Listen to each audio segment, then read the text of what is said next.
ठीक है, ठीक है भैया, ठीक भैया, चलिए।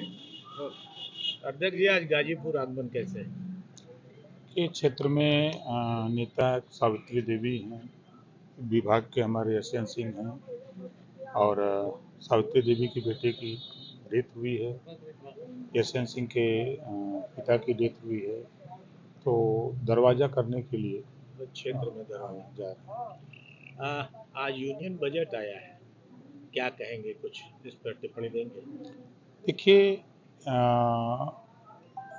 ये अनवरत प्रक्रिया है।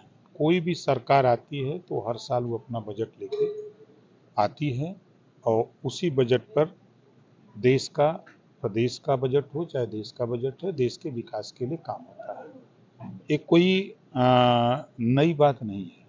हर लोग अपने अपने तरीके से काम करने के लिए अग्रसर होते हैं, उस हिसाब से योजना बना करके बजट पेश करते हैं। इस बार आपकी एनडीए की निर्मला जी ने रिकॉर्ड रचा है और उन्होंने जो है सबसे ज़्यादा बार जो है बजट पेश किया और इस बार उनका दावा है कि शिक्षा, रोजगार, किसानों के लिए, मध्यम वर्गीय के लिए ये बजट जो है अनुकूल है।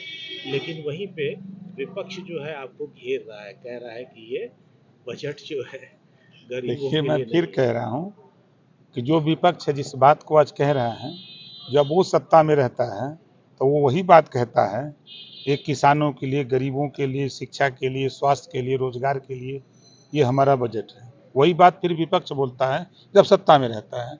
जब वो सत्ता से बाहर होता है तो फिर वो विरोध करता है। मैं फिर कह रहा हूँ कि ये अनवरत प्रक्रिया है। किसी भी पार्टी की सत्ता जब बनती है तो अपना बजट वो अपने हिसाब से पेश करता है और देश के विकास के लिए अपना वो काम करता है। छोटे शब्दों में कैसा है ये बजट? अच्छा है। देखिए, कोई भी सरकार जो भी बजट पेश करती है, अध्ययन करके हर बिंदुओं पर चर्चा होती है, चर्चा करके तब उसको बजट को फिर फाइनल करते हैं, फाइनल करके पहले 5 लाख की छूट बताई जा रही थी, अब 3 लाख की हो गई सर। 3 से 7 लाख में 5% टैक्स लगा दिया। अब देखिए, बाबा साहब डॉक्टर अम्बेडकर जी ने संविधान लिखा तो यही कहा कि तनख्वाह कहाँ से दी जाएगी, तो युवा के टैक्स से दी जाएगी। विकास कहाँ से होगा, तो टैक्स से पैसा आएगा। आपको सड़क भी चाहिए, आपको बढ़िया शिक्षा भी चाहिए, व्यवस्था भी चाहिए, आपको सुरक्षा भी चाहिए, देश की भी सुरक्षा चाहिए, हर इशू के लिए पैसा चाहिए कि नहीं चाहिए। हम लोग सिर्फ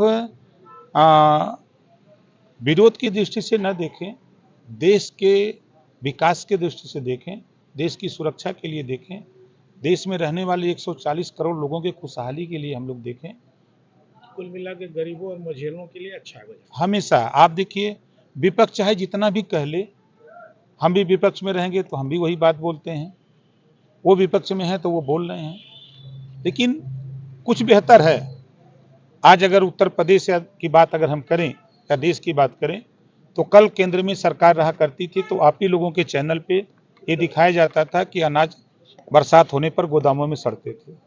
लेकिन आज वही सरकार उसी काम को कर रही है कि आज देश में अनाज 80 करोड़ लोगों के दरवाजे तक पहुंच रहा है। कहीं किसी भी टीवी चैनल पे ये नहीं चला कि बरसात हुई और अनाज जो है आपका जो है कहीं सड़ रहा हो या भीग रहा हो, ऐसा नहीं देखने को मिला। आज गरीबों के इलाज के लिए आयुष्मान कार्ड के माध्यम से 5 लाख रुपया उसको देने की बात पिछली सरकारें भी कर सकती थी, जो आज आरोप लगा रहे हैं। किसान सम्मान निधि वो भी दे सकते थे, नहीं दे पाए। महिलाओं को 33% आरक्षण वो लोग भी दे सकते थे, जो आज विरोध कर रहे हैं। लेकिन एनडीए की सरकार, मोदी जी की सरकार ने 33% आरक्षण राजनीति में लोकसभा और राज्यसभा से पास करके दिखा भी दिया। तो अब उनके कहने से इधर करने से दोनों में अंतर हम देख रहे हैं। सर, आरक्षण की बात आई तो केशव प्रसाद मौर्य की 2 चिट्ठियां वायरल हो रही हैं, जिसमें उन्होंने आउटसोर्स और संविदा कर्मियों के लिए जो है आरक्षण की बात पूछी है योगी सरकार से, तो उस पर आपकी क्या प्रतिक्रिया है? देखिए, संविदा और आउटसोर्सिंग की व्यवस्था लाया कौन?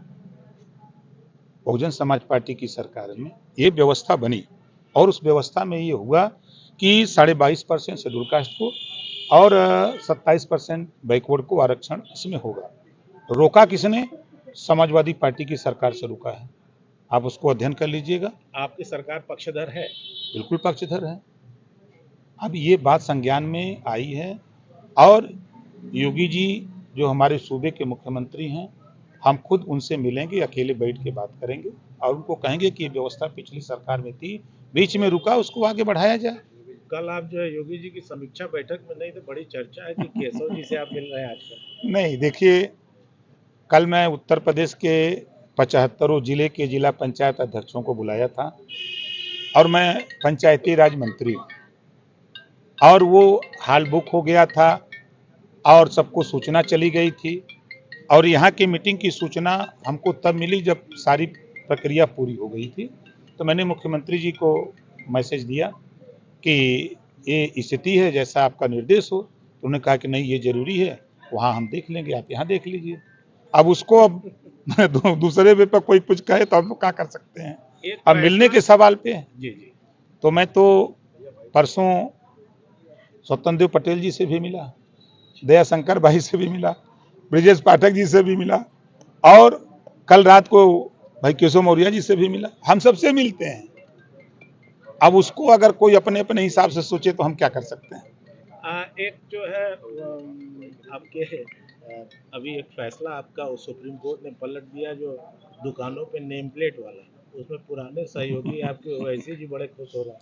नहीं, खुश क्यों नहीं होगी? वो माननीय मुलायम सिंह यादव जी का फैसला था, वो योगी जी का फैसला नहीं है। अच्छा, वो जो कानून बना, जो व्यवस्था बनाई गई, माननीय मुलायम सिंह जी के कार्यकाल में बनी थी और उसको योगी जी ने लागू किया था। यही तो मुझे हंसी आती है कि आज समाजवादी पार्टी, कांग्रेस मिल करके